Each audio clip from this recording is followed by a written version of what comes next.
Well, tonight's topic is challenging and controversial topics in glaucoma. I'm Dr. Joe Salka, and I'm going to be working with my partner, Dr. Greg Caldwell. Usually we introduce one another, but we have a lot of people out there who have been here many times. So I'm going to say, I'm Joe, this is Greg. If anybody don't know us, just let us know. And we actually did this for the Academy, and interesting, this was the topic of the Academy. They changed our title. Our original title was Everything You Wanted to Know About Glaucoma But Was Afraid to Ask. And somehow they didn't like that, and they changed it to Challenging and Controversial Topics in Glaucoma, which will be obviously the same information. Here are my disclosures. I am or have been a consultant or on the Speakers Bureau or Advisory Board for a number of companies, including Novartis, Ocular Therapeutics, Allergan, Glaukos, Aerie, and Bausch & Lomb. I've got no financial interest in any of the products or things that we're going to talk about or diseases we talk about. I am a co-owner of Optometric Education Consultants with Greg. Greg? Yeah, I'll do same type of disclosure here. I'll mention many products and instruments during this presentation. I do not have any financial interest in any of them. And this presentation or what I say has not been influenced by any of these companies. I have to update that list, but I've spoken for Shire, BioTissue, OptiView, Allergan, Aerie, Dompe is now on there. Been on advisory boards for Allergan, Dompe, Alcon, Maculogics. So again, those are all the companies lectured for, advisory board. Sit as the PA medical director for Involve, which is a managed Medicaid in Pennsylvania. And as Joe mentioned, the other half of Optometric Education Consultants. Very good. And if we talk about any instrumentation or show graphics of any instrument or products, it does not imply in superiority or inferiority of any product. It is just reflecting our experience. So I guess the first controversial topic is, what do you do when you see a disc hemorrhage? And Greg, I'll let you tell me what you think. What do you do? And how do you see it? And when do you see it? Where do you see it? Yeah. So, I think the first thing about a disc hemorrhage is that it's not always associated with glaucoma. When it is associated with glaucoma, it's in that what we call glaucoma prone zone. That glaucoma prone zone on an optic nerve is superior temporal and inferior temporal on the optic nerve. So you could have a PVD and that creates a disc hemorrhage. It could be in that glaucoma prone zone. You'd have to struggle with that a little bit, whether it is glaucoma or if it's not. But if it's sitting over nasally, it's probably not from glaucoma. I think the biggest question is, what is it when it's happening in glaucoma patients? Is it just an unfortunate incident? Is there a progression going on? And, I'm a firm believer that, and I think this is part of the controversy is it progressing, or is it just natural part of the disease? And, I'm sure going to have some pictures of this. And what I'll do is I'll point out a few pearls that I like to point out with disc hemorrhages as we start showing some of the pictures, Joe. Well, we're actually going to start off with polling question number 1. Greg, I'm going to let you launch that and tell me what happens, because I'm not going to be able to see it on my screen. Okay. So I believe I've got it launched out there, everyone. I see answers rolling in. It says, when glaucoma patient develops a disc hemorrhage, does it definitely mean progression of the disease? So agree or disagree? People have found the polls. The test polling question has worked well. Answers are rolling in. So when a glaucoma patient develops a disc hemorrhage, it definitely means progression of the disease. All right. So things have slowed down here, Joe. We're kind of going back and forth. I'll leave it open for a little bit, but it was 50-50 for a while. But agree is 30, I'll give it to you right now, 32%. And disagree is 67%. So 67, 2/3 of the audience here feel they disagree when they see a disc hemorrhage. It definitely means progression. All right, very interesting. I would have predicted similar numbers, but with the roles reversed. Well, as you were mentioning, not all hemorrhages of the disc are disc hemorrhages, and I've said this before. And when I've said it in front of students, residents, and CE lectures, I often get the head cock. Huh? What does that mean? And as you point out, Greg, there are characteristics, and you mentioned PVD. I actually saw probably within the last 3 weeks, maybe, a person who had an acute PVD who had a hemorrhage. And what I find in my experience is when PVDs happen as a result, hemorrhages occur as a result of PVDs, they seem to fall in the cup, and that's what I see. Greg, I'm a little bit more generous in what I call the glaucoma-prone zone. I consider the glaucoma-prone zone superior temporal, inferior temporal. But straight temporal and straight nasal don't really fall in what we all consider the glaucoma-prone zones. So hemorrhages occurring in these areas tend not to be associated with glaucoma. And the question had, you made a comment about whether or not, or this might be just a part of the disease process.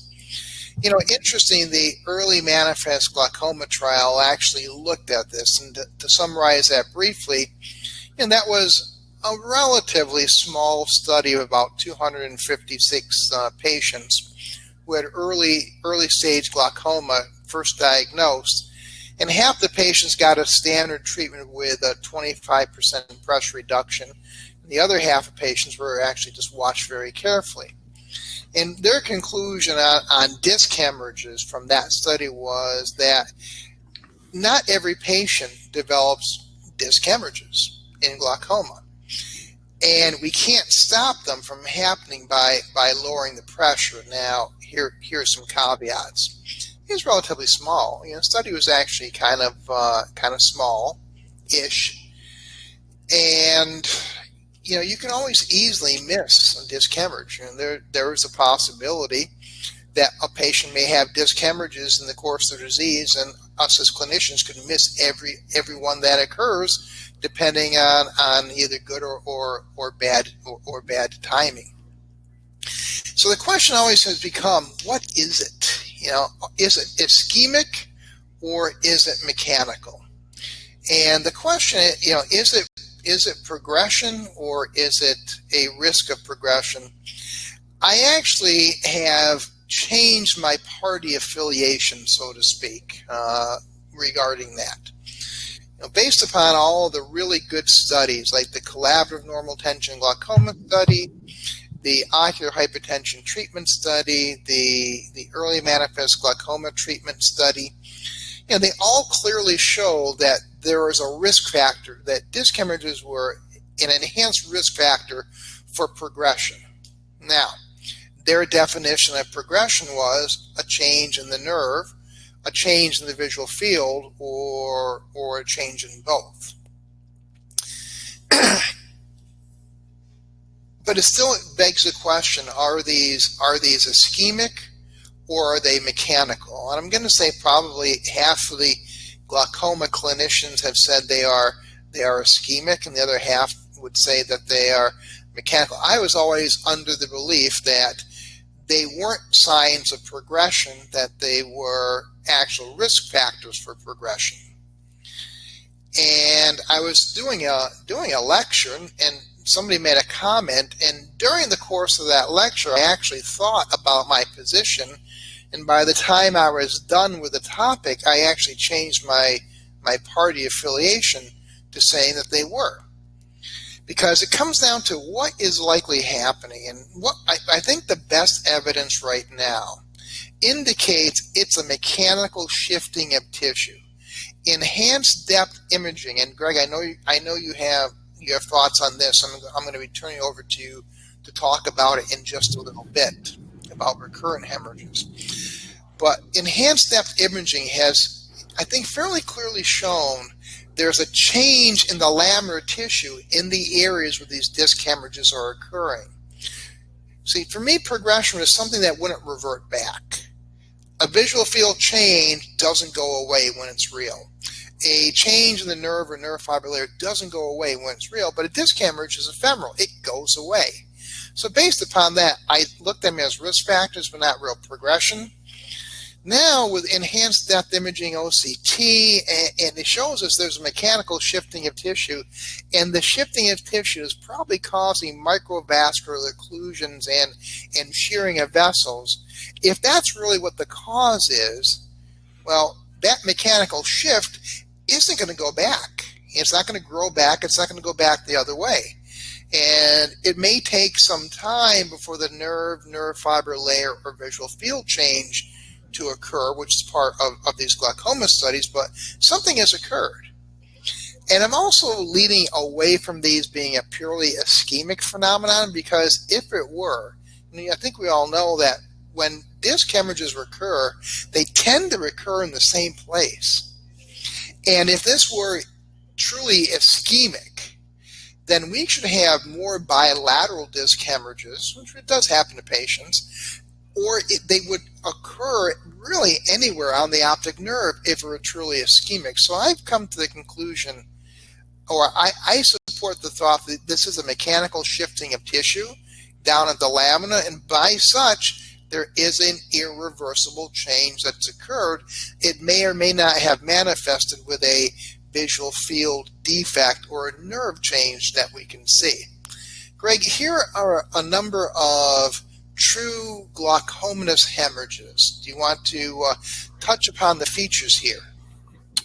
Yes. So the first thing that, we'll point out here, let's see if this works. Yeah, it looks like it's going to work, is that all of these are kind of in that glaucoma prone zone. And I think this one here that I'm going to draw on, I'm going to kind of point out here that this one looks like there's like a little wedge defect down here. And so what I like pointing out is that usually when you have a disc hemorrhage, like this could be the patient's first one up here. This could be the first one up in here. Greg, I'm not sure anybody else is. I'm not sure if anybody else is seeing what you're doing with your pointer. I am not. Okay. Can someone reply in the chat there? Can you see the pointer? Can someone just go up to chat and say yes or no? And I'll watch for that real quick. Anyone out there? Yes, no, drawings. Well, no worries, Greg. Oh, they see it. They're seeing it now. They got it. Okay, good. Yep. Perfect. Thanks, everyone. They're rolling in now like crazy. Perfect. So let me start over here with this drawing right here. This might be a new one. So that's going to be a little bit different than this one down here. And I'm going to kind of clear this out. And then if you kind of see this wedge defect down here in this lower middle one, Joe, since you can't see it, this disc hemorrhage is right adjacent to where the dropout usually is. So what I like pointing out is that when you see a disc hemorrhage and already an area of dropout, it's usually just adjacent to where there's kind of, if you want to say, dead missing tissue, to where there's already tissue available to be damaged in a sense. So it's kind of, that goes along with it's kind of a disease that's spreading, progressing of the disease.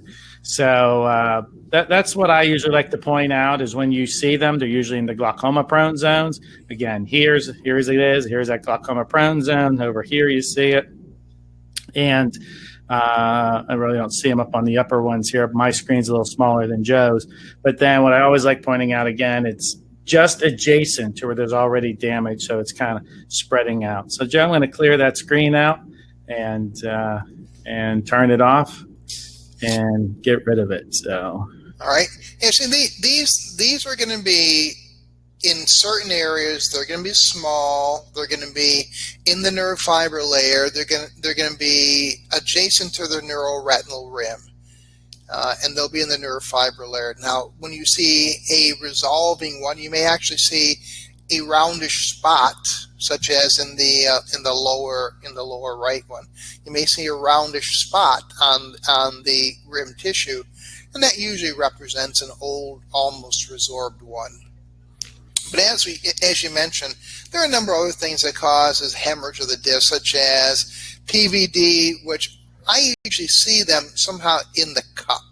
It's going to happen with hypertension, diabetes, anemia, vascular occlusions. Here is a patient that has a inferior temporal hemorrhage, but extends really pretty far out. And the key really is this area of collateral vascularization. This was a old resolving branch retinal vein occlusion. And sometimes we can have subretinal or intraretinal hemorrhages from Terson syndrome, which would be juxtapapillary. So make sure they have all the features of it. So we talked about, are they a risk factor or the actual progression?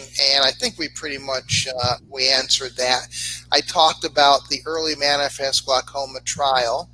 And what they showed was that you couldn't stop disc hemorrhages from occurring simply by lowering pressure. Well, here's a caveat. Everybody in the study got the same treatment of betaxolol and a trabeculoplasty, and the pressure reduction may not have been enough. My sense is if you do lower it significantly, it probably does reduce the risk of these laminar changes occurring. Now, the ocular hypertension treatment study did show a great increase in conversion from ocular hypertension to glaucoma in those eyes that developed an optic disc hemorrhage, but interestingly, the majority of the patients who developed the disc hemorrhage really have not developed a glaucoma endpoint to date, meaning they've not had a change in the visual field or in the optic disc. And that really is what is important to patients. You know, patients aren't affected by a disc hemorrhage. We're more affected by the disc hemorrhage. And that's why it's important to always look at a patient's optic nerve at every visit. I don't mean by dilation, but at least an undilated 90. What I'm looking for is the presence or absence of a disc hemorrhage, because that may change my treatment algorithm a little bit, or it may certainly change my observation algorithm somewhat. And I think we've all learned that these things are hard to find, they're hard to see, and they're very easy to miss. In the ocular hypertension treatment study, the vast majority of these things were missed on clinical examination, but were detected on photography. So that's why I've always felt that photographs and optic disc photographs, true disc photos, are essential in managing these patients. The camera is our friend, and we should be using it and looking very carefully.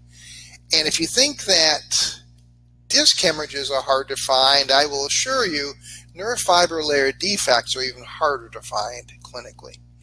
You know, in my glaucoma service when I was at the university, I can tell you there are many patients where you had very, very clear nerve fiber layer defects, and when I try to clinically show them to students and residents, it just was hard to appreciate. So the camera is our friend. We really need to take photographs at baseline and look at the darn things and do an annual comparison. Greg, any comments or thoughts here? Yeah, I mean, you're saying the camera's our friend, and I've taken pictures on patients and gone back and looked, and it might have been a 3-month, made some notes in the chart, and then, hey, let me take a look at your pictures. Let me look at your visual field since I did this today, seeing if there's any correlation with what I see, and I look back, and then I see a disc hemorrhage there. So there's times whenever I take the photo and specifically looking for it and have missed it, and I agree with your comment of taking a look at that optic nerve every time they come in, whether you're seeing the patient, they're well controlled 6 months, 4 months, 3 months, depending on how you're following them. Because these disc hemorrhages only last, 4 to 6 weeks. That's my opinion. I'm not sure if there's any evidence-based medicine out there, but I have seen them, brought the patient back. So I said, your progression, took another picture just to see what was going on, or look with my 90 and it's gone. So a 4, 6, 8 week time period that's out there. And I have to tell the story, Joe. You were there. I don't know what it was, 5 years, 10 years ago. Stephen Drance got to do an honorary lecture at the Optometric Glaucoma Society, and he did a great lecture, so on and so forth. And it was either me or Simber, I can't remember, but one of us were just like, man, we got to ask this guy, how do you get a hemorrhage named after you? We raised our hands and said, it's kind of curious, how did the Drance hemorrhage come along? And he told the story of, and I'll abbreviate it, is that they had this glaucoma meeting years ago, and they took Goldman visual fields and pressures, however they were doing it at that time, Shiots, and brought in the visual fields, and then they took a picture. And he said there was something about this optic nerve. So he said they were all set up as stations, like 3D viewers and a visual field and the pressures and the case history. So all he did is went from table to table to table, just looking at the optic nerves. And he said after he did that there was 100 cases, right? And he said in 30% of them, there was a disc hemorrhage that was found in them. And he said if he never had that opportunity at that meeting to look at all those photos and all those case studies and discuss it, that he said he went around and put like a little marker on everyone that had a hemorrhhage, and he started researching that hemorrhage. So I thought that was kind of cool, kind of supporting what you're saying, Joe. Look at that nerve and take a picture. Yeah, I will share with you a timing issue. You talked about how long they last. I can tell you how long it takes for them to develop. And the reason I can tell you that is I actually saw one develop during an examination. And it was a glaucoma patient who had a notched neuroretinal rim. And I remember, holding the 90 diopter lens and letting 4 students and a resident look in at that notched neuroretinal rim. And we could actually see an inferior temporal notch. And then I put the BIO on and I did a peripheral examination. I looked at the optic, the posterior pole, and I thought to myself, that nerve looks unusually hyperemic. I didn't really notice that before. I sat back down, took the 90 out, and lo and behold, we can't see the notch because it was actually filled with blood. The patient actually developed the disc hemorrhage during my examination. It took about 90 seconds. And it's something that we actually missed. I mean, it clearly wasn't there. I'm glad you weren't doing Gania, because I would have said you were pushing a little too hard. Glad you were doing something. Glad you were doing 90 or whatever, some other lens. So. And here's what happened, or something very curious. Here's a patient, very large cup to disc ratio, an ocular hypertensive patient, and there's a disc hemorrhage, and the nerve fiber layer, it looks pristine now. A year from now, what we see is a wedge defect. And I can tell you, all these other things that cause hemorrhages of the disc don't do this. The PVDs don't do it, the vascular occlusions don't do it, hypertension doesn't do it, glaucoma does it. So these other these red herring hemorrhages won't do this, and this is very typical. Patient comes in without complaints. He's 20/20, 55-year-old male. He's got upper 20, low 30 pressures in the right eye, 15 in the left, average pachymetry. He's got a very, very bad disease in his right eye. And what we see here is a very marked wedge defect. We have a wedge defect right here, and we can see a hemorrhage just above that. And of course, he was treated, and we got him to the mid-teens in both eyes. Hey, Joe, skip back on that, because that's a great example there where I can point out and I can draw. I know you won't be able to see it, but everyone, if you look, you can see this nice, beautiful wedge defect. I'm not going to draw over the hemorrhage, but look how, when it's spreading, this disease is spreading. It's not going to form in the center. it's going to kind of form here on the edges here. And you can see, I'm going to take this away. You'll see that this hemorrhage is just adjacent to where there's good tissue here. I drew this X, and where there's damaged tissue here. So it's kind of spreading out here. So that's how you can sometimes tell that it's, in a sense, associated with glaucoma. And I just took everything down so everyone can see, Joe. So thanks for going back. Okay, and as long as we're back here, I'm going to give another clinical pearl that has gone unnoticed. If you look in the arterial inferiorly in the right eye, it looks like we have a sclerosis. And people would say, well, this is a patient who's probably had old branch artery occlusion, and the patient needs an embolic workup. The answer is they don't.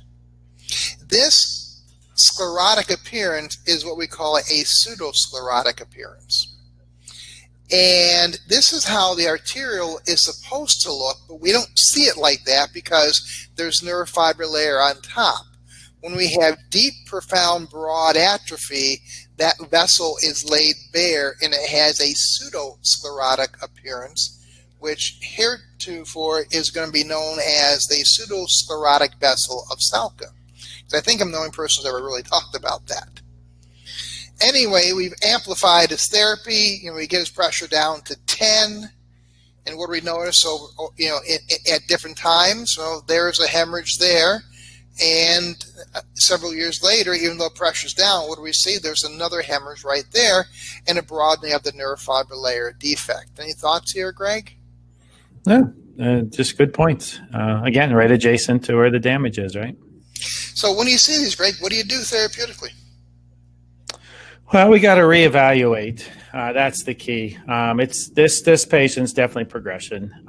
Is this patient just taking their drops, just like, going to the dentist, you floss like crazy the week, 2 weeks before, and brush away, and so on and so forth. So they just taking their drops when they come in. You got to reevaluate your treatment. Got to reevaluate what the patient's doing. And if they're doing great and doing everything they're supposed to, then they're progressing. You got to change up your treatment. Well, here's a person on therapy. We get him down to 10 in each eye. And what I want to point out is, over the course of 4 years, even though he has had some multiple hemorrhages, functionally he is still the same. And that's really what's the most important to him here. So the answer is, in my opinion, is there's no cookbook answer. When he asked me what do I do, my answer is it depends. Here's a person, we don't like seeing the disc hemorrhages, but they're not affecting him at this time. Now, will it? Will he have profound functional loss? We have to be careful about that. Now, if I have a treated pressure in the high teens, maybe they're on a prostaglandin analog, and we document the progression, which could be that disc hemorrhage, I'm probably going to increase therapy because going down from a 19 significantly lower with another medicine is achievable. If there's a risk of visual disability, I would certainly increase the therapy. If none of the above is occurring, I may increase therapy or I may monitor them very carefully for a change in the nerve fiber layer visual field. Now, if their pressure is in the low teens, well, it's hard to get them a lot lower. Trabeculoplasty is not going to do it. We might actually be looking at incisional surgery. So those are the kind of patients at a 10 to 12 pressure with an average cornea, and they develop a disc hemorrhage, I'm probably going to watch them if it's safe, meaning if there's no risk of visual disability. Now, if things are indeed changing in the field or nerve fiber layer, or there's a risk of visual disability, the question would, do we increase therapy? It's hard now to take a 10 or 11 pressure, add a medicine or two, and do anything significant. And one can argue they may actually have an equal risk of blindness from the treatment as they do the disease. Greg, any thoughts here? Yeah. We're talking about pressure here too, Joe. And I think that, for years we've been talking cornea hysteresis. And I think I told you recently we got a ocular response analyzer. And I can tell you, in this patient, the way they're progressing, man, I'd really love to know what their cornea hysteresis is and then their cornea compensated IOP. And that would probably influence a lot of my pressure decisions. So that's kind of cool. We don't have to get too much in the weeds on cornea hysteresis, but that has really solved a lot of some cases that I've been following in the practice. So I'll just pause there, and maybe that will surface some more as we go through the lecture. All right, very good. What are the new medications, and where do they fit into our current armamentarium? And I thought so, but comes up with polling question number 2, if you can launch that, Gregory.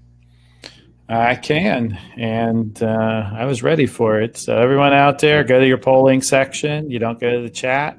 The polling question is launched, and it says, what medical therapy should we start patients on? A generic medication or new branded medication? New branded or a generic?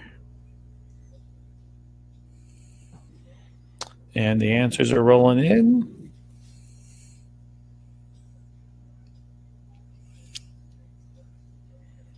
Still rolling in. All right, so Joe, we're sitting about 80% generic and 20% are saying branded. Excellent. So we'll see if that's, that's pretty much that's where it's kind of ending up. Maybe 78% now generic and 21% branded. So, all right, go ahead. All right, very good. Well, when we talk about some of the newer medication, we have nitric oxide donating molecules, and we're going to actually have some more coming out before long. And a new class of medicine, which are the Rho kinase inhibitors. And this, the nitric oxide donation and the Rho kinase inhibition are all working on the trabecular meshwork. Nitric oxide is ubiquitous in tissues, and it's meant to maintain homeostasis, and it is being produced among other places in Schlemm's canal. And studies have shown that glaucoma patients can have a reduction in nitric oxide. Now, nitric oxide is a gas, and the only way we can deliver that is by attaching it to some other chemical.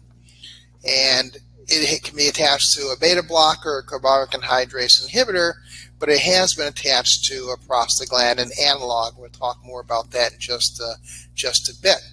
But that helps relax the trabecular meshwork and allow more aqueous outflow. Similarly, Rho kinase inhibition is doing the same thing in a different manner.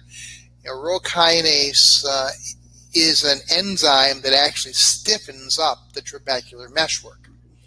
And by doing so, it becomes less compliant and less able to process aqueous.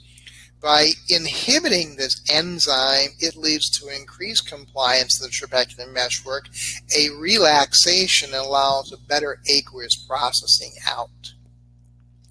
And we have some medicines out there, and the first one in this new class was NETARSUDIL. It goes by the trade name RHOPRESSA, and it is said to be a triple action medication, meaning the Rho kinase inhibition is relaxing the trabecular meshwork, which increases outflow, and I think most everybody really embraces that as the main mechanism of action. This norepinephrine transporter inhibition is probably reducing fluid production, at least it has done so in animal studies. And the Rho kinase inhibition is probably, or possibly, at least in animal studies, lowering episcleral venous pressure. And as we all know, episcleral venous pressure is sort of that backflow that inhibits aqueous from going out. Trabecular meshwork goes into Schlemm's canal into the episcleral venous plexus, and if that pressure is elevated or even at its natural pressure, IOP has to be a little bit higher in order for aqueous to flow. Greg, why don't you regale us about your experience and your thoughts on RHOPRESSA? Yeah, so when you look at the data from the studies in RHOPRESSA, you're not going to be blown away by how it lowers. You're not going to see someone go from 30 down to 15. And not that's what we see all the time with a prostaglandin analog, but I think we'd probably all be aware that a prostaglandin analog will take someone from 28 maybe to 18, 19 or 20, somewhere in that range, and we wouldn't even blink an eye at it now. This medication, I think what people have heard me say, it lowers a low pressure. You're going to get a 5 to 6. Here's kind of a couple pearls. Just like any medication out there, when it works, right? So if it's a bust, it's bust. I had a couple patients on prostaglandin analogs, 28s, bring them back, 27, 26, eyes red, it's injected. You putting this in? You sure? I'm going to keep you on for 2 more weeks. They come back. They just don't respond. They're few and far between, but they're out there. You get a few busts with any medication just like this, but when you can also get some 8 or 9s, but this will lower 4, 5, 6. Why am I stressing that? Because it also lowers a 4, 5, 6 whenever you have someone that comes in with a 17 or a 16. Yeah, we all know it's hard to lower a low IOP. And where I've really found this to work, and it's once a day dosing. So it's been really cool where, some of my partners in the practice are saying, hey, look, we need to get this pressure around 10. These patients are on a ton of drops. I say, you know what? Do me a favor. Just let's simplify this. Let's do 1 drop of a beta blocker in the morning. Let's do a prostaglandin analog or NETARSUDIL, kind of early evening, and put the prostaglandin analog in at bedtime. So timolol, RHOPRESSA or NETARSUDIL, and like Lumigan at bedtime. And had the patient come back, and the patient sitting there at 8, 9, or 10, and they were sitting at 16. And these are all 1 drops once a day. So my pearl that I always want to stress out there is this is a great medic. You're going to get about 5 or 6, and it's going to lower a low IOP. As you mentioned, it didn't overwhelm us in the clinical studies. In fact, it actually had a hard time beating timolol in non-inferiority studies. And then they reconfigured the information. And when they excluded the higher baseline IOPs and they kept it 25 or lower, it was considered not inferior to timolol. But I think this is one of the medicines that does have a pretty strong role because it seems to clinically outperform the studies. And I think we've all had a better experience with it. Yeah, and I think the reason with that is, Joe, is that when they washed everyone out and did this and did all the double-blinded mass studies, like you said, they were high pressures, and I think most of us now are still using prostaglandin analogs. You could use this medication first line if you want, but most of us are using it as an add-on, and or maybe even kind of last desperate. And we're seeing, wow, we have these pressures of 16 and we're putting it on, and all of a sudden we're getting 11 and 12. So I think that's the outperforming in the clinic. I'm 100% agreeing with that with you. So, and they've had a few adverse effects. One of the, there is more hyperemia than usually with prostaglandins, but I have seen that if they can tolerate it for about 10 or 11 days, that hyperemia tends to dissipate. And they have this vortex keratopathy that has been shown up in a number of patients. Greg, why don't you comment upon those? Yeah, so the vortex, the verticillata, as we like to call it, is the same process as we get with amiodarone. And it was hilarious the first time I saw this in clinic and made the light bulbs and the 2 neurons connected. Had a patient on it. As Joe said, it had a little bit of redness at the beginning. They stayed on it. The redness kind of went away. Wasn't even much different than the prostaglandin analog. And the patient's been on it for 9 months to a year. And I'm examining the patient, and I'm going, what the hell is this brown stuff all over the cornea? Almost looked like Hudson Stolly lines everywhere. And here I am out lecturing on it, talking to people about hyperemia, verticillata, and I went, duh. This is the verticillata. But what I was thinking in my mind, because it's the same process, this phospholipidosis that occurs with amiodarone, and you get this beautiful whirl pattern, right? About 2/3 down, 1/3 up. You look in the cornea and you go, oh, you're on amiodarone, aren't you? You're on cardarone. You look back over and say, oh, yeah, look, you see, it's depositing in your eye, so on and so forth. I thought that's what it was going to look like. But since you're putting a drop in, instead of it coming through kind of, internally or systemically, and you're applying this to the eye, it kind of takes on these crazy pigmented patterns that are out there. So when you start using it and seeing those crazy ones, I'm trying to help you connect dots a little bit earlier than I did. I was laughing at myself. Patients like, why are you laughing? And I kind of gave them the story. I said, listen, I lecture on this. I tell people to watch out for it. You have it. So I have some great pictures of it. I should just put them in this and give them to you, Joe, what it looks like, and we can put them in this presentation. Sounds good. And that segues into what many consider to be a home run drug is rocklatan, which is NETARSUDIL, RHOPRESSA, combined with latanoprost, which we know is a very effective medication. And this is a quad number of actions. Everything we just talked about, with the addition of latanoprost, which we know works through the uveoscleral pathway. What are your thoughts here with rocklatan? Yeah, I mean, it works. It works great. The issue in my area with rocklatan is that it's not on a lot of formularies. So I do have experience with it. I do prescribe RHOPRESSA, which is nice because the reps come in and I beg and plead with them to leave the rocklatan, because I have probably about 10 patients that are on it that just need kind of that once a day kind of maintenance.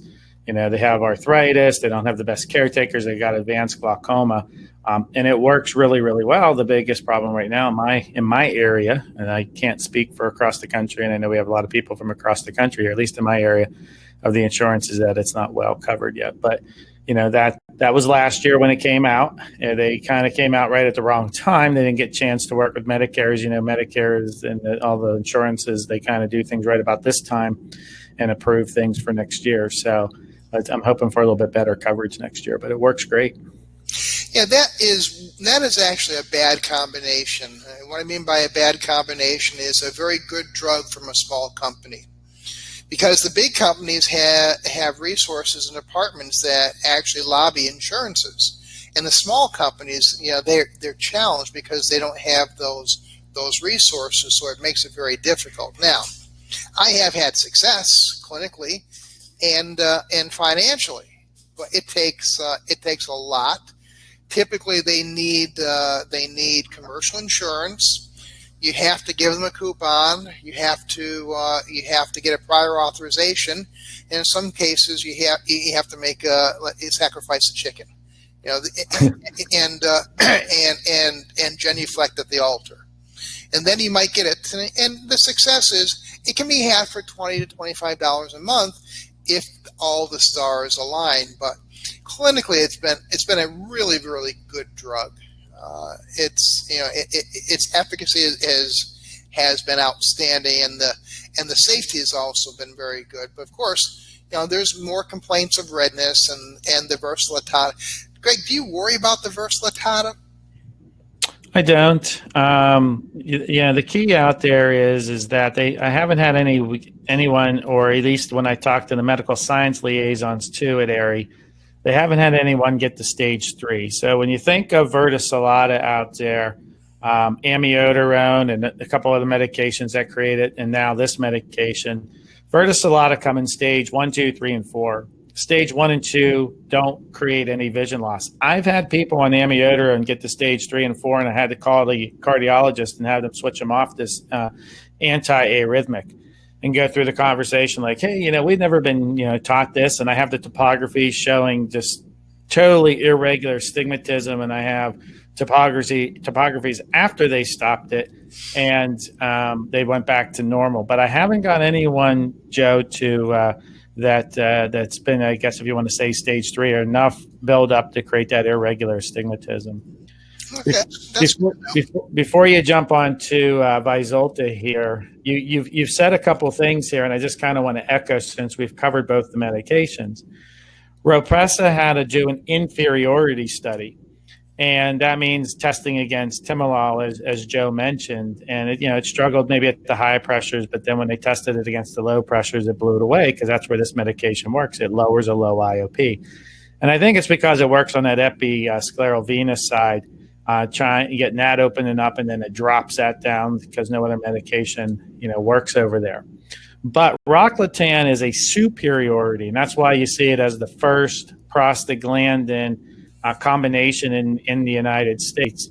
And that means what it has to do, and that's what this slide right here is showing, is that it has to beat each individual at all time frames.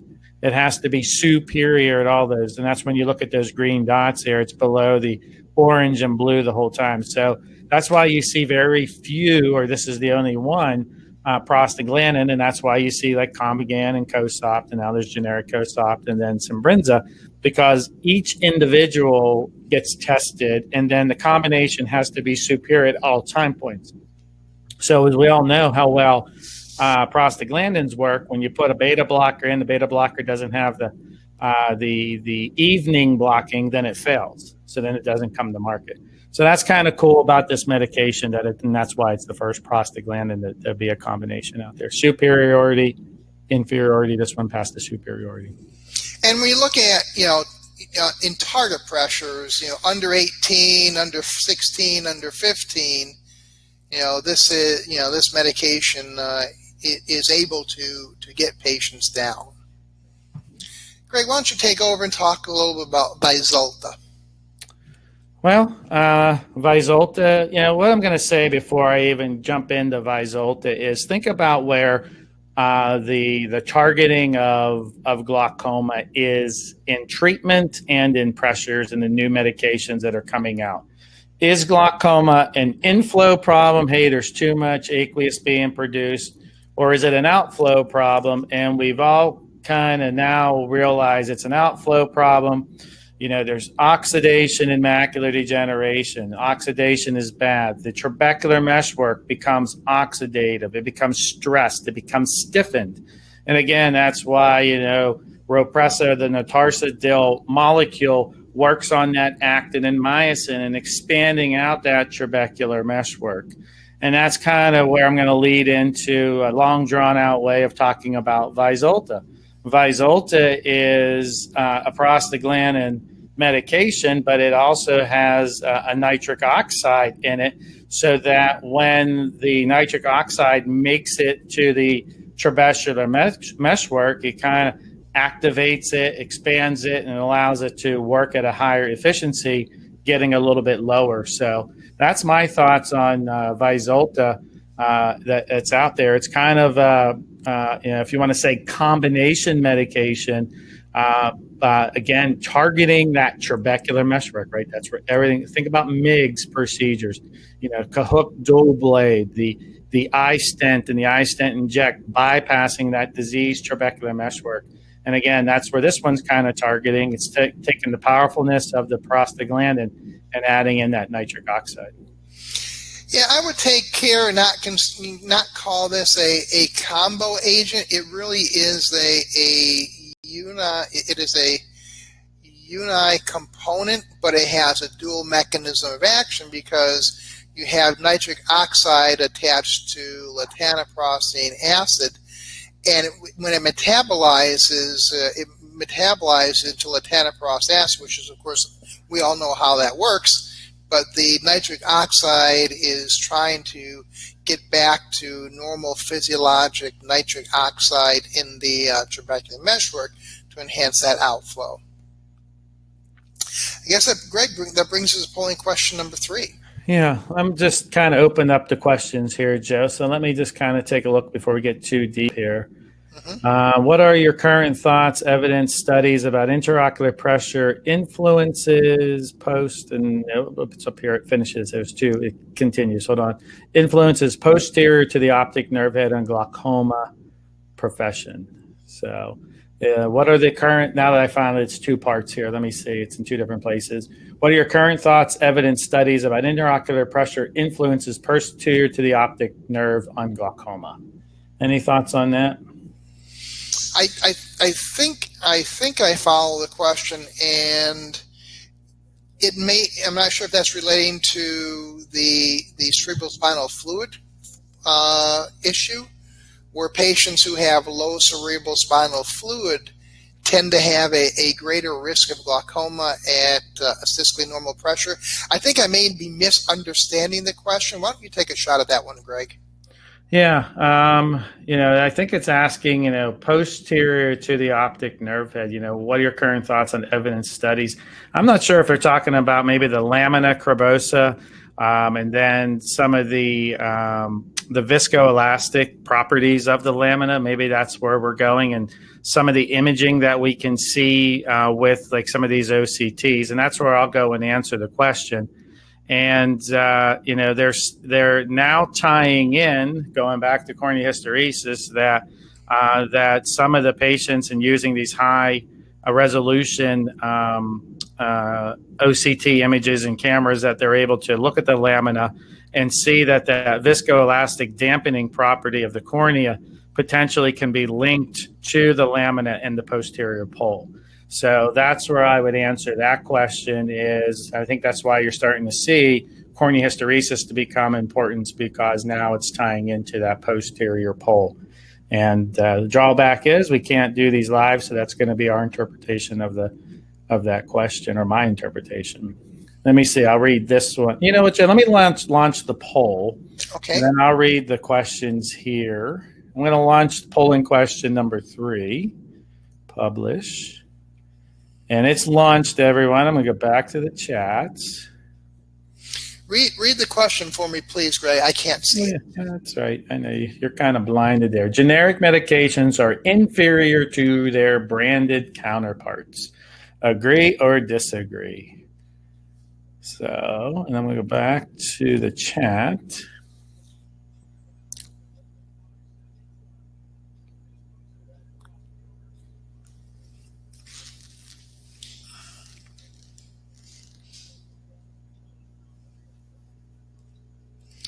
And what does our poll say, Greg? Yeah, I was reading the questions. I can come back to those. And generic medications are inferior to their branded counterparts.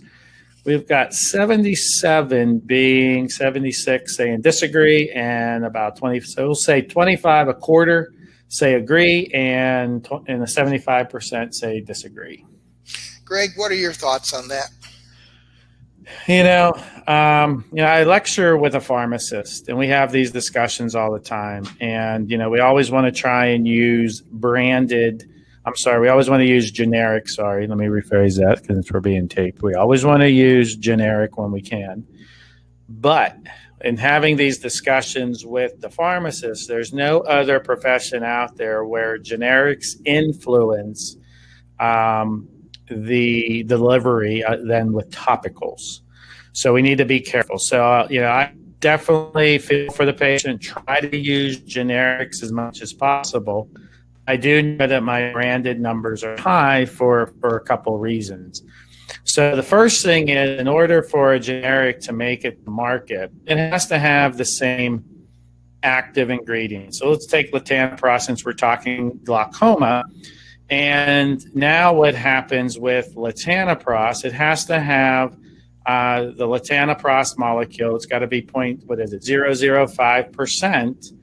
But now when you build it with the inactive ingredients, and that's where topicals become more influenced than maybe like an Augmentin or a generic Valtrex. The inactive ingredients that go into that bottle really can influence the way that molecule performs, how it lasts. The bottle, whether it's now, that's the inactive ingredients. The bottle itself, a couple things you need to be aware of. That's why some bottles are clear, and the patients complain sometimes, right? They got, man, why do they make this bottle white? Well, because the light that hits it makes the molecule break down. And so you'll get some of these medications that are supposed to have a opaque, and then maybe it's somewhat opaque, and then you start losing efficacy with it. Drop size in the bottle can be different. There's nothing that regulates that in a generic. And then the pH of it. Sometimes like COSOP back in the day, or it still is, 5.8% pH. And the pH in the drop, it stings when you put it in. So me, when I was down at Merck, whenever they were doing that, and I'm with them and taking a tour and doing all the stuff that we do from time to time as speakers, and I said to them, I said, look, why don't you just raise the pH? You eye doctor, you. If I raise the pH to around 7, then it doesn't work, right? You're changing that acid base, dropping a molecule in there, and you lose the efficacy. So I am very sensitive to generics and for my patient, but I'm also very sensitive in using what I know. And there's times when I need to go branded. And again, inactive ingredients, bottle, type, size, transparency, size of the drop, and the pH would be. And I can go on with more things, but those are the big ones, Joe. Yeah, they are different. As you just explained, they are clearly different, but in terms of efficacy, I think when you do the literature search, and I have, the vast majority, and I mean vast majority of studies have shown that there is no efficacy inferiority with generics, and that's really what counts. And if there is a small drop-off, I think it is more than balanced by the fact that the patient is more likely to use a medicine that is well affordable than the one that is ill affordable. So here, let's do the questions here. Okay. It says, so the question, with the encouragement of acquiring photos at follow-ups to help assess if there's any drainage, hemorrhage, etc., can a fundus photo be billed every time performed, even if no disc hemorrhage is observed? The answer is, my understanding, no. Most insurers will pay for on a once a day, once a year visit. And I'm not advocating that we do fundus photos every time.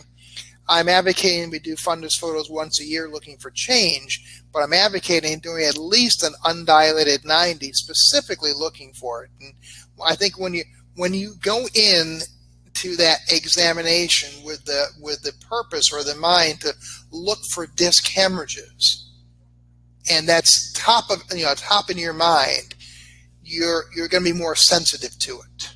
But I'm not advocating that we do photographs every time, because we can't bill for it. Now, it is certainly your prerogative to do photos and not charge for it, or charge the patient out of pocket, but that would be your practice preference. Yeah, so I can help out too, is that, being the third party guy for Pennsylvania, I'm the chair of the third party center. I meet with a lot of these insurance companies, and I actually sit on a couple, you saw that I sit as the medical director, but I also sit as the special unit investigation, and I'll also help my optometrist out all the time. I never really prosecute. I'll try and help bail as many people out as possible. But I can tell you, these insurance companies aren't vicious out there when you go to billing.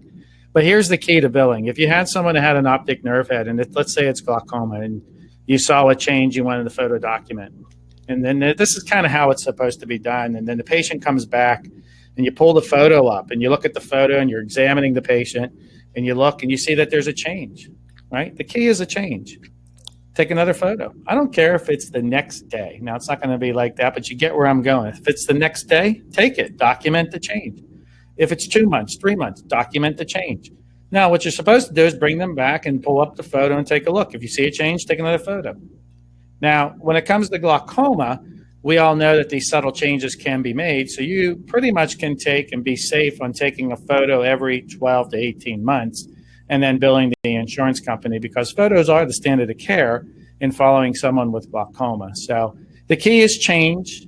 Probably, if you're going to try and do it, like Joe said, there's times whenever I'm following someone, I'll just take a picture on a patient every time they come in. Now, do I charge them? No. Maybe every 12 or 18 months, because then I can document the change. But that's kind of how that works out there. All right, let me see other questions here. Do you need to consider the patient's insurance and affordability? Yep, that's just a comment. I think we all touched on that and agree. I'd like to hold off on newer meds for those that can't not controlled, but I do start with the oldest, and it's usually prostaglandin. That's the same person making a comment. Sharon helped me out here. She said, yes, posterior lamina. And let's see, you might be going to discuss it later, but your thoughts on Durysta. Okay, we can talk about that at some point. I guess we can talk about Durysta right now, which is the because I don't think it's going to show up anywhere else. It is the new intracameral depot of bimatoprost, which is a sustained release. And my thoughts are it's very new, and I don't know how I feel about it yet. I mean, it does lower intraocular pressure. It is approved for a one-time use only. Now, can surgeons do more than one? Yes. The study has actually shown that it can be put in twice, but the approval right now is only one. There are some risk involved with something that is invasive. There's always a risk of endophthalmitis, although it may be very, very small. If the patient doesn't have an inferior angle or is very narrow and they can't sit in the inferior angle, it would be contradicted in that situation. If they develop a severe hyperemic response, they're going to have to ride that out because it's not that easy to remove that or deal with it otherwise. But I'm not entirely sure how accepting patients are. So a study was done that looked at patients in their acceptance of sustained release, and overall their thought was, if it were better than drops or prevented surgery, they would be on board with it. But some of these things are actually going to be fairly hard to sell to a patient. I'll give you an example. SLT.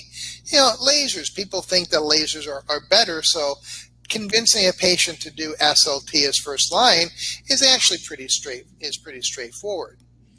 Now, at my facility, we're involved in a study involving a travoprost implanted device. I can tell you right now, it's a bit of a challenge telling a patient, well, we want you to get this medicine, but we have to take you to the operating room to do it, and it's tough to recruit in that kind of situation. I'm going to throw a few thoughts out on Durysta that I thought was kind of cool in doing some research on Durysta. I want everyone out there to ask themselves, how many drops do you think they get in that little intracameral biodegradable type of capsule? How many drops you think that they can jam in there? And then I'm going to give you the percentage here. It's basically Lumigan, right? Bimatoprost, as Joe said. And it's actually one drop of 0.3% in that little capsule. They inject it into the eye. And here's where we're going to have to find out. So my thoughts are stay tuned. It's kind of cool. I'm excited about it. It's the start. It's probably a start of where medications might be going. Maybe not intracameral, maybe into subconjunctival, maybe into a puncta. But it's a start of these self-releasing biodegradable types of systems that's out there. But I thought it was kind of cool, right? Think about it. One drop of 0.3, and it can last anywhere from 3 months to a year. And the reason why it got once a day approval is because after still 12 months, I forget the exact percentage, so I'm not going to say a percentage because Joe and I always say, what is it, Joe? 30%, 40% of the statistics are made up right on the spot, right? Indeed. So there is a certain amount, not 100% and not 0%, somewhere between 0 and 100% of the biodegradable still there at 9 or 12 months. And that's the reason why it got a once usage, because you really didn't want all this stuff, in a sense, piling up. So my sense will be they'll go back, look at that, why it's happening, get rid of that biodegradable material a little bit quicker. And it's kind of cool, like I said, 3 to 12 months. So you have someone that has tough time getting the drop in, tough time. It's kind of a niche type of product right now. But as it gets some traction here, I think you'll probably see it being used more. So that's my thoughts on it. Any other questions? I think that's it. Well, Greg, why don't you give some pearls on visual fields? Yeah, so visual fields, the pearls that I like to point out is what Joe has up on the screen here, is that when you look at the visual field numbers at the top of a visual field, 0 would be the brightest light and they can't see it. 51, as they're showing here, would be the dimmest light. Now, the key here is human visual systems can only see, I guess you could say 0, or they can't see 0, but 1 all the way up to about 40. So, why do they put 41 through 55? That's to see if the patient is trigger happy, right? So that's the key. If you look at the numbers up there and you're seeing 41s, 43s, patient's trigger happy, and it's just going to trash the whole visual field. So just remember, visual fields go to 0 to 51, but humans can't see 41 to 51. 1 diopter refractive blur in an undilated patient can create a little more than 1 decibel of depression on the hill of vision. So the key is you want to always have at least the most current refraction, or my technicians know that whenever they're going to do a visual field on someone, if a refraction hasn't been done for a while, they'll at least grab an autorefractor on the way down through, kind of compare it to the last refraction, and then if it starts getting more of a diopter or so off, that we might do a refraction on the patient so we can put that in and let the visual field calculate out what the lenses are. So what does that mean for cylinder? That means if it's less than 2 diopters, then you just adjust to the spherical equivalent. And if it's above 2 diopters, make sure you put it into the trial frame. Now, here's the other thing. Remember we went to school and the back of the visual field is lit, and we went through all this craziness and learning about it's 31.5 apostilbs and blah, blah, blah. Here's the reason why the back of the visual field is lit, is that you're isolating the cones. You don't really want to be testing the rods. So the back of the visual field is lit, and it puts the patient in a photopic system. So the cones are isolated, and it's not really affected by pupil size, the crystalline lens, and the transparency of the lens. Minimal on brightness or photopic or daylight because those cones. So it's just leading to a more accurate visual field, and that's why the back of the the bowl of the visual field is lit. Now, really cool stuff coming out. And I missed the academy this year because of the COVID, and it was kind of excited because now they got all these kind of cool visual fields coming out. They're kind of VR goggles, and there's some visual fields that they're not even relying on the patient. They're shining the light in.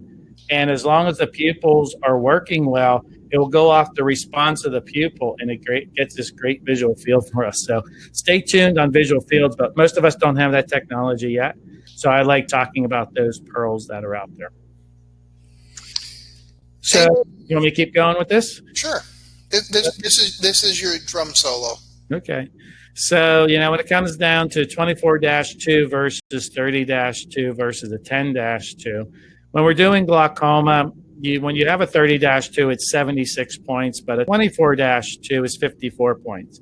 But I'm not sure if a lot of people realize, but on a 24-2, on the nasal side, it does go out to 30. So on a 24-2, nasally, it's 30, but 24 superior temporal and then inferior. Because what happens in glaucoma, that's where the visual field defect is. So they go over 30 degrees, but they chop it off superior, temporal, and inferior, so you don't get all those rim defects out there. So most of the time when people are doing visual fields, they're doing 24-2s for glaucoma than 30-2.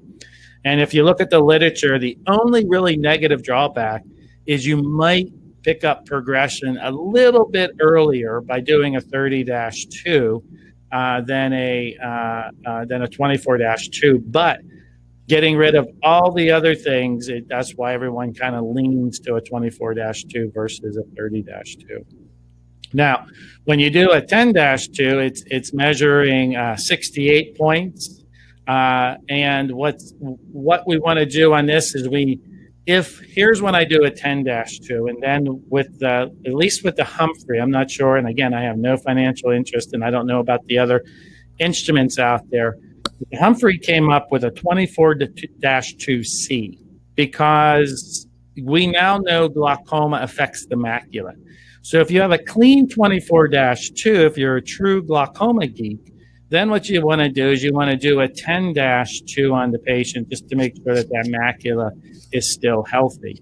And there's been a nice combination to come out that it's a 24-2C, which I've migrated over into the practice using, not exclusively, but on the better visual field patients. So when it comes to 10-2, the key is don't forget glaucoma can affect the macula before it affects anywhere else, so make sure you're testing the macula.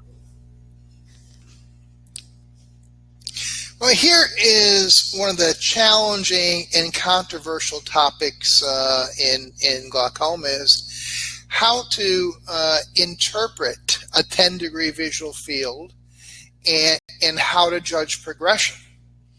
You know, there's not a heck of a lot you can say with a 10-degree visual field. Mostly it's normal or it's abnormal. I mean, and if it's normal in glaucoma, then we probably shouldn't be at a 10 degree. But we can't say it's, you know, an arcuate scotoma or altitudinal defect. You know, it does represent central paracentral. It does represent a very constricted visual field. But there's not a heck of a lot that we can say. You know, what I've always said and taught is you assess it as being, you know, is it quote unquote reliable or not reliable, or how much useful information is there? Is it normal or abnormal, and is it changing?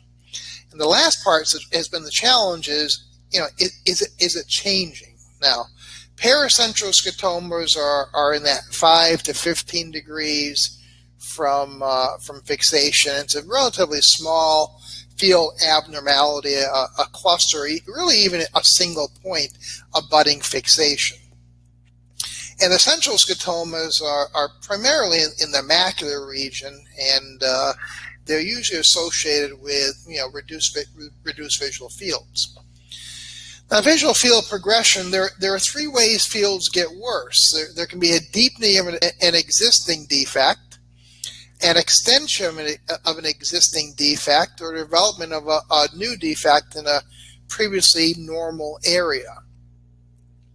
And here's an example of a patient that there is progression. We can see that there's not an extension, but there is a deepening of the visual field defect here. Joe, go back to that real quick. Yes. And I'm just going to kind of part of my drum solo here, go back one more. Is when Joe's mentioning here deepening of the existing defect, and it's really not getting any bigger. What you're going to see on that when you're looking at your numbers is your mean deviation getting deeper. One of the things that I love pointing out, and it's kind of cool when we do these live events, people will see me somewhere, you know, hey, we're at the bar. Hey, can I buy you a drink? You taught me something really cool, and I want to pick your brain on the visual field some more. And the answer to that is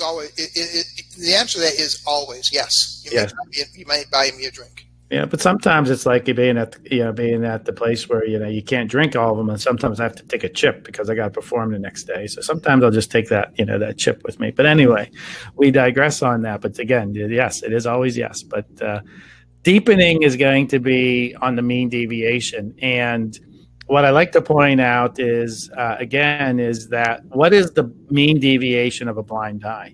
And one day I went in and said to my technician, hey, go in, type in 65 years old on the visual field, do a 24-2 for me, and let the visual field run as if the patient's not even there if they're blind.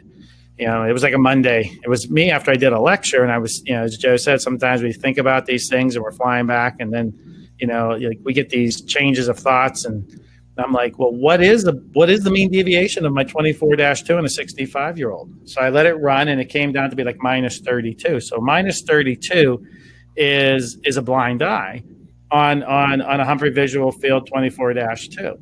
So that's what I don't want the patient to get to. So when it's deepening, as Joe is saying, that's the mean deviation going from 0 to 1 to 2 to 5 to 10 and down to 32. Now, extension of the defect, right, that's going to be the visual field expanding. That's your pattern standard deviation. Your pattern standard deviation tells you how localized it is. So that's usually what happens in a visual field that's getting deeper and deeper. It's very localized, the same ones over and over. Your pattern standard deviation is going to be very high, let's say a 10. But if it's starting to spread, your pattern standard deviation will start to come down. So that's how you can use those numbers. One more of the soapbox, Joe, is that if you have someone that's minus 32 on a visual field, or minus 32 is a blind eye, is minus 16 then half blind? And the answer is no. Visual fields in decibels, it's not curvilinear. So when you're looking at a visual field, anywhere from 0 to 5 is what some will consider a mild defect. 5 to 10 is a moderate defect. Anything above a 10, I just said, well, minus 32 is a blind eye. Anything above a 10 is considered a severe visual field defect. And what you need to realize out there is once you start getting to around a minus 5 on a visual field, depression sets in. Patients don't leave at their home as much because there's increased risk of falls, and they read slower. So that's just a minus 5 that's out there. So be careful with these visual fields out there. And keep in mind when Joe goes through these now, deepening would be the mean deviation. Expanding could be anywhere from that pattern. As it gets deeper and deeper and a little more localized, the number goes from a 5 to a 10. But maybe as it's spreading, that 10 starts to come down because more of the visual field is being involved. And here's another example of getting worse. This is a patient with true angle recession glaucoma, unilateral glaucoma, with a untreated pressure of 47, respond very well to prostaglandin, but frequently non-compliant and with declining surgery. And he started there. And then, several months later, he's there, and and probably a year later, he is there.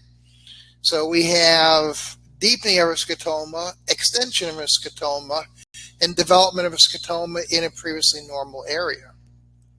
So glaucoma progression can be, categorized as event or trend analysis, where the event analysis compares what the patient started off as baseline to the most recent data, and the change is being identified based upon whether or not preset criteria has occurred or not.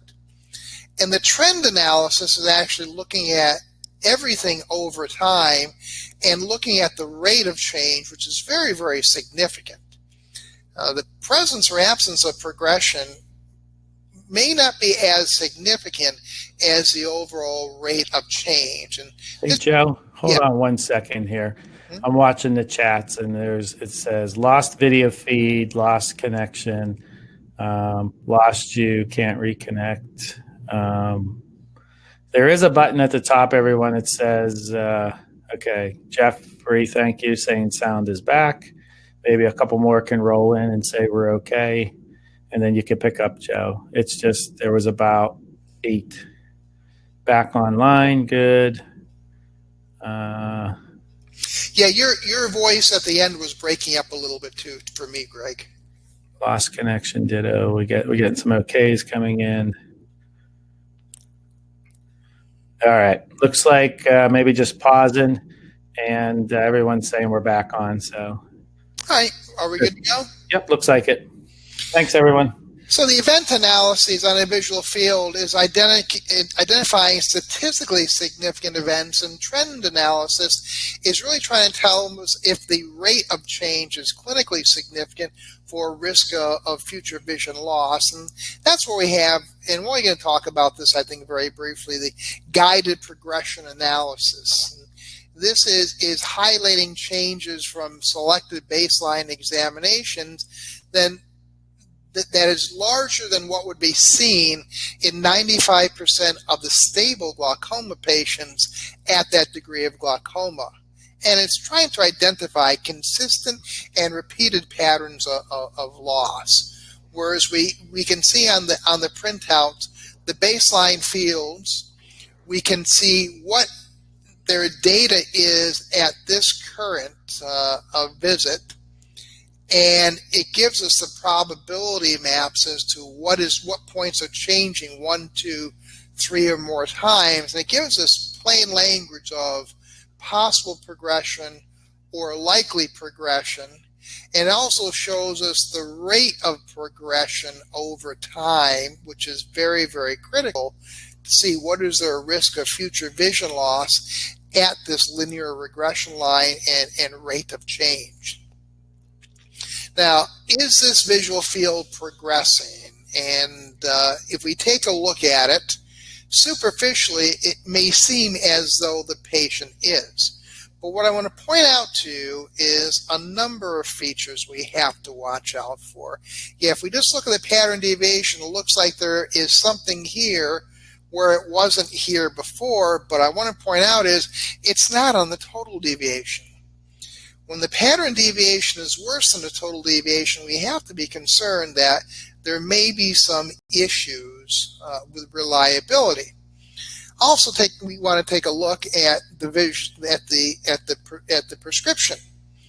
We see a low hyperopic prescription with cylinder, whereas it's not matched here.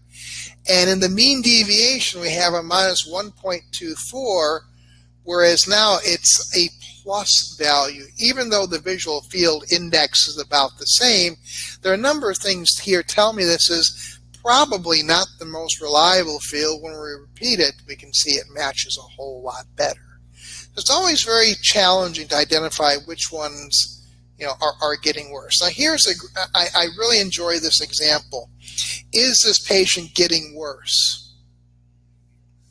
And as we take a look at it, we may see that, geez, there's been a great extension. Even on the gray scale, we can see that there's a great extension here, and there's a significantly greater loss of visual field from the 40s down to the 20s. And one might say this is a patient who is going downhill or perhaps going down very quickly.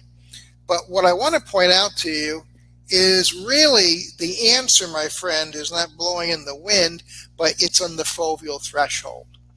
And we see right here the foveal threshold is off. And Greg may want to talk about that in just a little bit. Here, the foveal threshold is 34 decibels, and there is no statistical significance associated with it being abnormal. If this is a person who's lost their fixation, they're not going to have foveal thresholds of 34. And this is a classic example, a classic error we have to be aware of. And this happens a lot on 10-degree fields. When somebody does a foveal threshold, they can't look at the central target. They have to look at the 4 diamonds underneath. Well, that didn't happen here. There's no foveal threshold done, but foveal threshold was done. What happened in this patient is the patient was not directed properly. What had happened was when he had done the visual field, the patient did not change their fixation from the lower target to the central fixation. They're still looking at the lower target, so this just moves down. And how do I know? Patient still has good foveal threshold and good vision. This is an aberrant visual field. Greg, any thoughts here? Yeah, and that kind of horizontal cut there just kind of shows like it's that there's it's probably something that just was an inferior fixation rather than, like you said, looking at that center target. But I do all my visual fields with the fovea on. You should be able to predict looking at those decibels, going back to knowing that someone that has a pristine macula, and you can say, with all the carotenoids and all the perfect health and no epiretinal membrane and so on and so forth, that a perfect macula can see about 39 decibels. So that should be 20/20. So there's a couple studies out there that were done that show about 36 decibels, 35, 37. that's a 20/20 macula. And then obviously if they have a little bit of macular degeneration or something going on, maybe a little diabetic macular edema, then you'll see the light's got to be a little bit brighter, so then it'll get down to about 34 as what Joe was showing here. I always love having the foveal threshold because it starts the patient off with kind of a warm-up test, what they're getting into. It also helps me to know whether or not whether they're getting the test. It's another check, as Joe used here. Why is that center wiped out, but they have 34 decibels? I mean, geez, they should be able to at least see 20, 30, and that visual field is showing they can't see anything in those center few spots there. So it can be used a lot of ways, but the key is, what do those numbers mean? Again, probably 36 would be the number you want to use in clinic. 36 decibels in there would be about a 20/20 macula. You start getting down to 32 decibels, you're probably hitting that 20/40, 20/50 range, and then you'll start getting good at it by leaving them on and correlating the visual acuity with that decibel reading. But I would encourage you to do your visual fields, especially in glaucoma, fovea on, it warms them up, and then kind of correlating that to the VA. And this is a fellow eye of the same patient, and again, it's the fixation issue. The patient wasn't tested properly. He wasn't told or did not know to change his fixation after foveal threshold had been assessed. And this happens very, very commonly with 10-degree fields. I just had a patient in my new practice where, and I'm getting to know the glaucoma patients, a 10-degree field had been ordered by the glaucoma surgeon, and then the patient had been turned over to me, and I had to tell him his 10-degree field was worse in one eye. One eye was stable, one eye was worse. And what I will do is, I ask the patient, are you having more difficulties? Patients who are getting worse with a 10-degree field will tell you that. And here's another classic example, 31 decibels here, 30 decibels here. It looks a whole lot worse. But the issue is, did not change fixation. 10-degree fields are very difficult to follow for change over time, in that we have no guided progression analysis here. And we have to have more 10-degree fields. I think 10-degree fields should probably be done every 6 months, because you can easily have an aberration here just due to fixation. And there are many times where I've looked at a patient that seemingly was worse and there were no fixation issues compared to the last visit, the previous visit, but I go back 5 years, and there are two 10-degree fields that are almost identical to the ones we have today. So with 10-degree fields, there is no easy way to interpret them other than understand small changes in fixation can have big changes in the visual field appearance. Any thoughts there, Greg?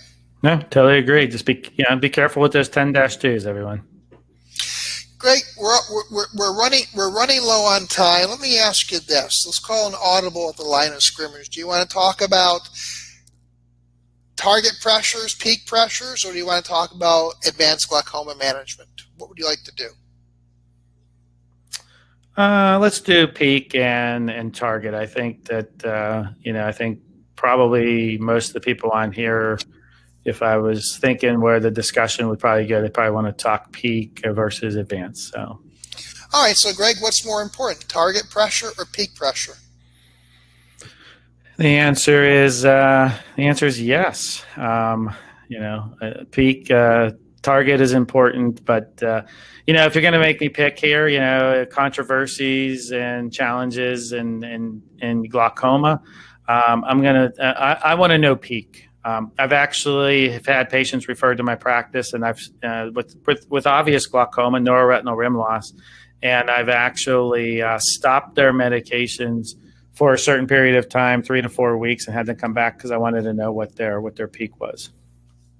So I'm going to go peak if you're going to make me pick, but I do set targets on everyone. So I do agree. Peak's very important to me because I want to know where the glaucoma damage occurred.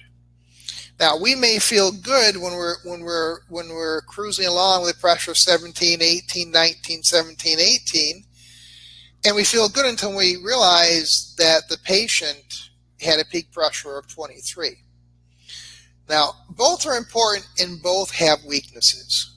One weakness is target pressure is our best guess based upon our experience. It's a best guess. What's the weakness behind peak IOP? We're never sure we've got the peak. We could easily have missed the peak. But both are quote unquote best guesses, in my opinion. Greg, how do you pick your targets? I'm not a target sort of guy. Yeah. What is your approach? Yeah, my favorite way that I've learned over the years, and I love teaching this, is that we've kind of honed in on visual fields a lot today. And that's why I like knowing that a visual field is 0 to 30 is a blind eye. And you heard me break down the categories as 0 to 5 is mild, 5 to 10 is moderate, and above 10 is severe. I usually will not set a target pressure until I get a reliable visual field. And most of the time, I can't say every single time because I can't get a reliable visual field, but I'm going to say high 90s is that I will not set a target IOP until I get a reliable visual field, and I base it off the worst eye. So if someone comes in and their one eye is -3 and the other eye is -4 on the mean deviation, I'm talking mean deviation out there, that is within that 0 to 5, I'll do 30%. So it's 30, 40, 50%. That's based on that 0 to 5, 10, 5 to 10, and above 10. That has worked for me for many years. I've taught that lots of times to my students and to a lot of the interns coming in, and they've come back and they said, hey, that's been a really great way to start your target pressure. You evaluate as the patient comes in, then you can adjust your cells. So let's say someone comes in and they have a 5, or let's say a 3 in one eye and a 7 in the other, right? I'm going to base it off the worst eye. So if they come in and they have a pressure of 30 and they get a -4, which is just below that 5 range, so that's a mild, they got a moderate, I'm going to set my target pressure of 40. 4 times 3, which is 30, is going to be 12. So now I'm going to drop that pressure 12 off of that. That's why I like to know peak. Right. So now I'm setting a target pressure of 18 in that eye. So I'm using my visual field, Joe, and it seems to have worked a lot of times over the years. You also said something that you base it upon the worst eye. Can you have a different target pressure right and left eye? I have done that from time to time. But, that just kind of gives me that range then. I'll write it in the chart. Sometimes I'll write in there, target pressure for let's use that one for instance that I just said. So let's say the left eye was at -7, and we just said we want to come down 40%. So we just said 18. The other one's going to be 30%. So 3 times 30, which would be 9. We would drop that down to 21. So you can put 21 to 18, which is nice. And you want to get the patient to 18 to 21 and kind of see how they do. But I would still try to cheat to the 18, knowing what I know about glaucoma. Interestingly, practice guidelines in optometry and ophthalmology have recommended target pressures be set and put in the chart. And actually, the studies have shown they rarely are done so. So let me ask you this, Greg. If you don't have it in there, are you at risk, medical legally? I'm going to say yes. From what I've seen in some of these special unit investigations that are out there and some of the suits that I've seen, but you're more the expert on that arena. That's kind of your arena. But I'm going to say, set it is, let me go back and say it this way, and Joe, then you clean it up. So if someone comes in and they have flashes and floaters, and you don't dilate them, and you say, well, I think you're going to be all right. And then they have a retinal detachment, you're at risk. Someone has a flash and floater and you dilate them and you look in there and, man, you looked and you looked, but you missed the horseshoe tear. They come back 3 weeks later. Well, you did what you were supposed to do. So my key is that write a target pressure in there and, try to get to it or make reference to it as you're following the patient. The patient might progress, but if you don't have it in there, I think it's going to open you up a little bit. But that's going to be, Joe, you speak on this as in medical errors and jurisprudence. What's the thoughts? Well, I share my thoughts, I'm also going to throw in there, what if you have a target pressure and you never meet it? Let's say you have a great pressure reduction and you get the patient down to 18, but your target pressure is at 16. Are you at risk? Well, I'm going to say yes if you haven't done anything to try and get it down to that target and they progress. I mean, if you've tried drops and tried, SLT, and you're just trying and trying, you can't get them down, well, then it's just a nasty glaucoma. It's not that you haven't tried. If you just said, I set the target and you never change their medication, I think that's going to open you up to a little bit different type of. And the reality is, if you have it or not in there, or if you have it, you've not achieved it, it doesn't necessarily put you at any greater or lesser risk. There's very little black and white in medical malpractice. It's often shades of gray.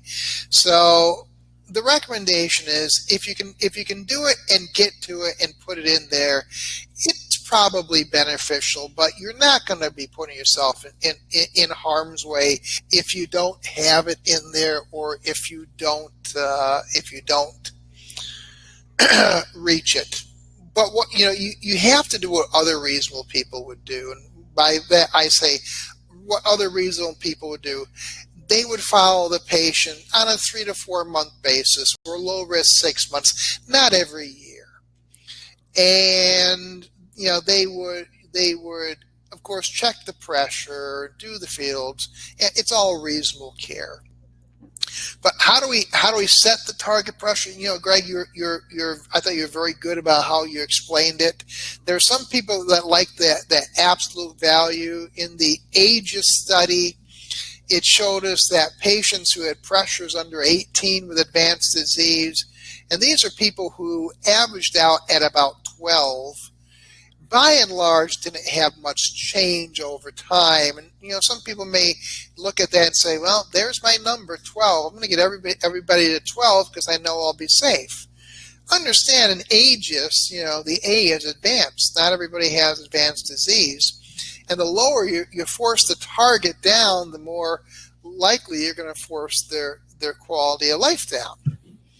Well, then somebody who's going to get smart is going to say, well, it said under 18, so I'll set my target at 17. If they're at 17 all the time, I'm under 18, so I'm good.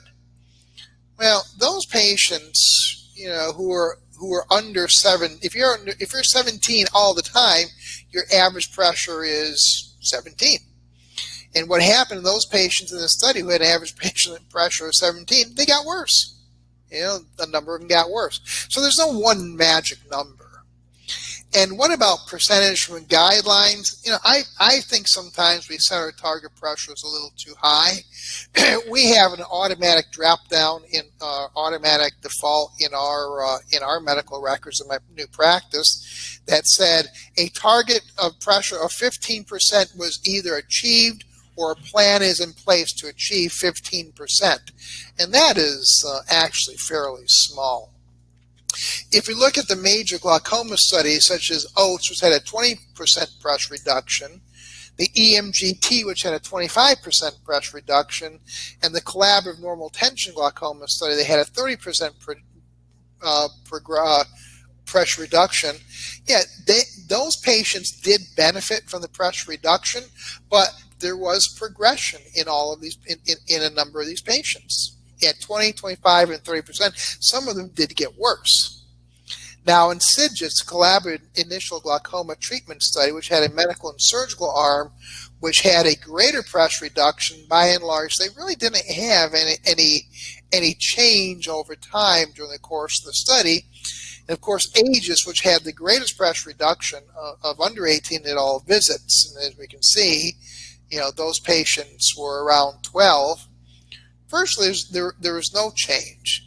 So my approach is, in certainly moderate disease, I'm looking for about a 50% pressure reduction, 40 to 50% pressure reduction, especially for advanced disease or if there's a risk of visual disability. So really, I think to summarize, this is a best guess. based upon age and expected longevity, but don't be age prejudiced. We don't know how long a patient has. Someone who's 88 years old has crossed a significant number of challenges to get that long, get that old. They could go for a number of years. It's contingent upon the existing degree of optic nerve damage, the existing degree of visual field loss, the threat to fixation and risk of visual disability, and of course peak IOP, where the damage has occurred. And of course we have to consider corneal thickness and what has happened to in the patient's family. Greg, I think I'm going to ask you to give me any final thoughts here. On glaucoma or just on target IOP? On target IOP, and I think we're going to bring this home for a landing because I think we're at about our time limit here. Okay. So we may have a few questions. Yeah. No, I think you summarized, target up. It's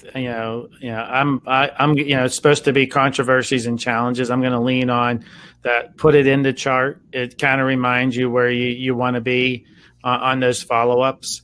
Reevaluate, but I don't think you can set a really good target IOP unless you have a peak pressure. And just as you said, Joe, we think that peak pressures are always highest in the morning. But, it kind of leads me into the thought of that diurnal IOP, that those diurnal IOPs are not set at, let's say, this person's peak. Let's say they go through a sleep study and they find out, man, we nailed their peaks and troughs. And today, Greg Caldwell's peak is at 6 and his trough is at 6 p.m. So his peak's at 6 a.m. and his peak's at 12. While the cool thing about these diurnals is that they kind of shift kind of like a high tide and low tide, right? High tide yesterday was at 9 a.m. and low tide was at 3. Oh, tomorrow I'm going to go out at 9. Well, it's going to be shifted a little bit in that time. So you got to be careful with those peaks. They do run diurnals, but a peak at 6 a.m. doesn't mean they're always going to peak at 6. It could go back to 4 and shift to 11. So that peak and that trough that same way can kind of wax and wane. So, Joe, I think that puts, it kind of highlights your peak. So you might not have the true peak. You might have the high peak. You might kind of have a mid peak when you're doing that. So then that kind of maybe can throw off that target IOP. But I think everyone out there, in my opinion, again, I get called on as an expert witness a lot of times. Again, clarify out there, I won't prosecute. I'll defend as much as I can. And I can tell you it's a lot easier for me to defend when I see a target in there and someone's working their tail off to get to that target. And they've done everything they could. Hey, they did what they could, and they got it. The patient declined surgery, SLTs, doing Multina valves, so they lost vision. So it makes it very easy. That goes back on the patient. So targets and peaks are important, in my opinion. And I thought your analogy about high and low tide was really good. Greg, are there any final questions? No, I don't see anything rolling in here. Just a comment, anxious to see the new visual field devices, these kind of head-borne and objective devices that will come out with robust analysis package. Yeah, the future's kind of cool out there with regarding visual fields and technology. It's just trying to keep up with it. So great comment, Perry. And I think we're going to get to a point where they may become tolerable to a patient. Yeah, how about it? So why don't you bring us home, Greg? Any final comments and goodbyes? Yeah, let me just see if I can start this here. I think I might have overridden your slides there. I'll say thank you for everyone. This was, I wish it was live and more discussion. We are switching to a different platform in December, which will be a Zoom platform. But until then, we're using webinar jams. But I want to thank everyone here for taking challenging and controversial topics in glaucoma. Every time I do this, I learn from Joe and from the questions that are out there. So thank you for answering the questions.